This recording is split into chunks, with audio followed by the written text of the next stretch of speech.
Assalamualaikum warahmatullahi wabarakatuh.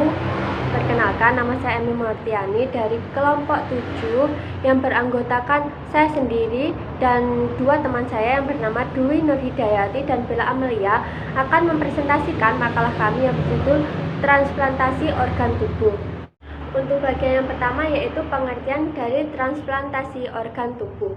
Transplantasi sendiri itu berasal dari bahasa Inggris yaitu to transplant, yang artinya to move from one place to another, yang berarti berpindah dari satu tempat ke tempat yang lain.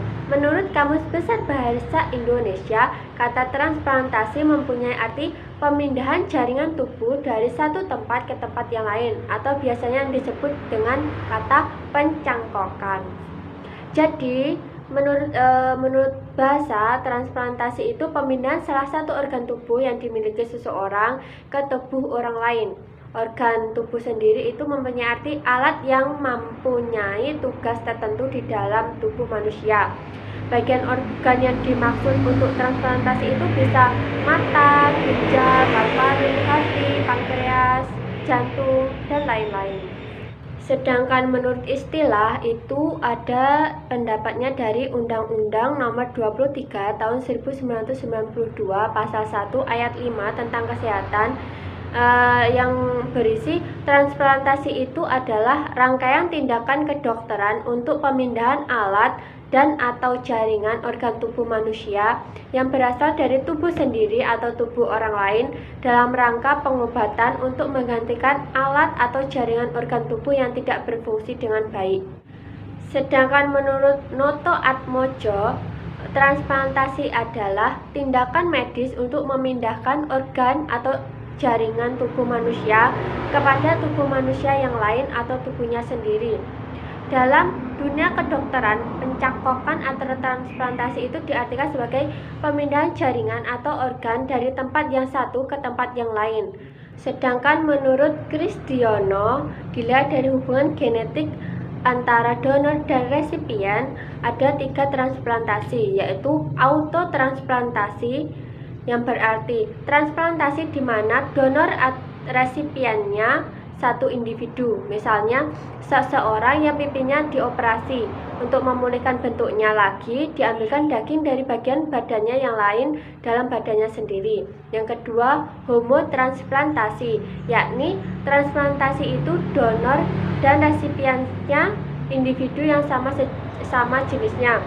Atau jenis di sini bukan jenis kelamin tetapi jenis manusia dan dengan manusia. Contohnya transplantasi homologous dari donor yang sudah meninggal adalah kornea mata.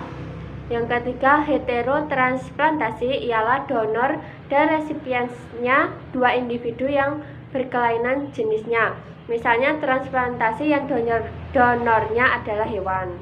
Dari beberapa pendapat tadi dapat disimpulkan bahwa transplantasi organ tubuh adalah pemindahan organ sel atau jaringan dari si pendonor kepada orang lain yang membutuhkan penggantian organ disebabkan karena kegagalan organ, kerusakan sel maupun jaringan dengan tujuan untuk mengembalikan fungsi organ, sel maupun jaringan yang telah rusak tersebut, dan juga dalam rangka pengobatan atau upaya penyelamatan dari pihak resipien.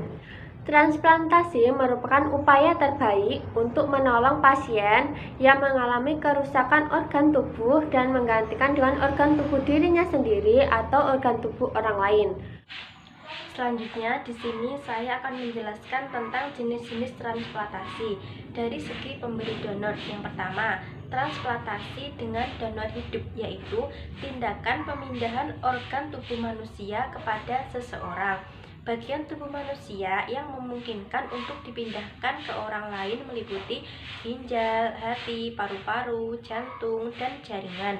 Yang kedua, transplantasi dengan donor mati atau jenazah, yaitu tindakan pemindahan satu atau beberapa organ tubuh yang telah meninggal dunia yang masih berfungsi yang bisa digunakan untuk orang lain yang membutuhkannya. Di antaranya yaitu mata, ginjal, paru-paru, jantung, hati, pankreas, tulang, dan kulit. Selanjutnya dari segi penerima donor, yang pertama allograft, yaitu pemindahan jaringan atau organ dari satu tubuh ke tubuh yang lain yang sama spesiesnya. Yang kedua autograft, yaitu pemindahan jaringan atau organ dari satu tempat ke tempat yang lain pada tubuh pasien itu sendiri. Yang ketiga heterotransplantasi, yaitu pemindahan suatu organ atau jaringan dari satu spesies ke spesies yang lain. Selanjutnya di sini saya akan menyampaikan materi mengenai landasan hukum transplantasi organ tubuh. Landasan hukum dari transplantasi organ tubuh itu terbagi dalam 3 aspek. Yang pertama, hukum transplantasi organ tubuh donor dalam keadaan hidup atau sehat.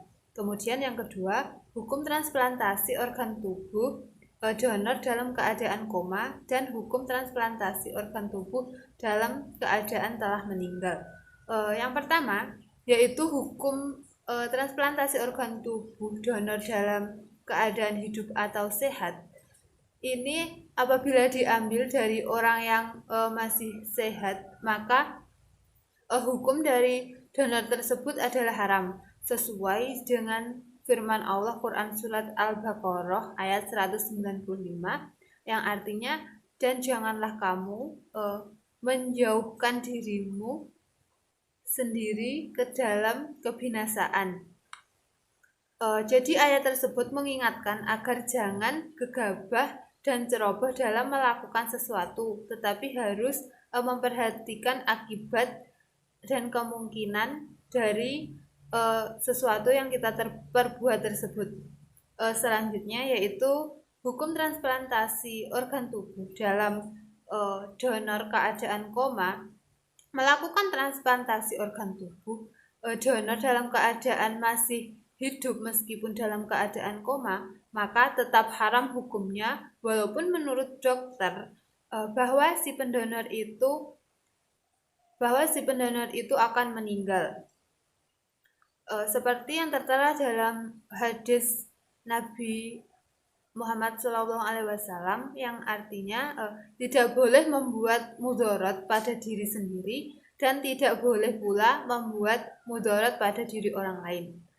Selanjutnya, untuk hukum transplantasi organ tubuh dalam keadaan telah meninggal, mengambil organ tubuh donor orang yang sudah meninggal secara yuridis atau medis hukumnya adalah mubah, yaitu diperbolehkan menurut pandangan Islam dengan syarat bahwa orang yang menerima donor tersebut dalam keadaan darurat atau terancam jiwanya apabila tidak dilakukan transplantasi tersebut, sedangkan ia sudah berobat secara optimal tetapi tidak berhasil dalam melakukan perobatan tersebut.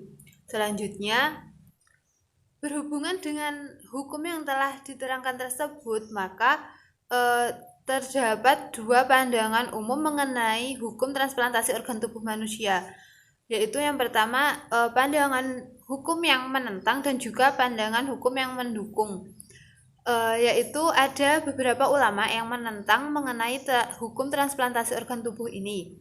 Yang pertama seperti Mufti Muhammad Syafi'i dari Pakistan dan Dr. Abdul As-Salam Al-Shukri dari Mesir.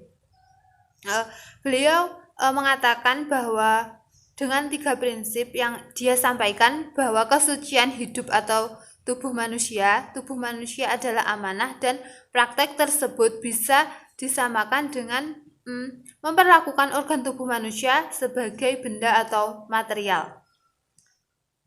Selanjutnya, untuk pandangan yang mendukung, para ulama yang mendukung memperbolehkan transplantasi organ tubuh ini berpendapat bahwa transplantasi organ tubuh harus dipahami sebagai satu bentuk layanan untuk mendahulukan kepentingan orang lain sebagai sesama muslim.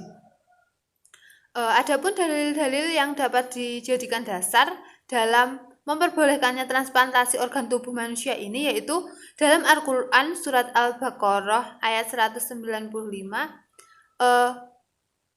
yang menjelaskan bahwa Islam tidak membenarkan seseorang membiarkan dirinya dalam keadaan bahaya tanpa berusaha mencari penyembuhan secara medis dan non-medis termasuk transplantasi yang memberikan harapan untuk bisa mempertahankan hidup dan menjadi sehat kembali. Dan juga surat Al-Maidah ayat 2 yang dan tolong menolonglah dalam kebaikan dan jangan tolonglah dalam hal berbuat dosa. Jadi Majelis Ulama Indonesia atau MUI juga memberikan fatwa mengenai transplantasi organ tubuh ini pada tanggal 8 Maret 2019. Salah satu keputusannya ialah seseorang tidak boleh memberikan atau menjual organ tubuh kepada orang lain apabila pengambilan organ tubuh tersebut tanpa adanya penjelasan atau alasan yang dibenarkan secara syar'i atau hukum Islam atau hukum agama. Diperbolehkan apabila jika adanya ketentuan-ketentuan yang mendesak secara syar'i dan tidak adanya kemudorotan bagi sang pendonor. Dari itu, apabila melakukan transplantasi organ tubuh tanpa adanya alasan yang dibenarkan secara syar'i atau hukum Islam, maka hukumnya adalah haram atau tidak diperbolehkan.